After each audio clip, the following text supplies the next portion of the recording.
Hey fellow Dota fanatics, welcome to Gaming Basics, your one-stop solution for mastering the essentials.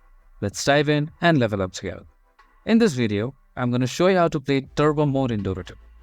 In Dota 2, Turbo Mode is a faster-paced game mode designed for quicker matches compared to the standard mode. It typically features increased gold and experience gain, faster respawns, and other adjustments to speed up the gameplay. To find a Turbo Mode match, you first need to open your Dota 2 via the Steam client and then click on Play Dota button right over here and then click on Unranked and select the box next to Turbo like so and then click on Find Match. Now you're in a queue to find a Turbo match. If you found this video helpful, please give us a thumbs up. And if you have any questions for us, please feel free to mention us in the comment section down below.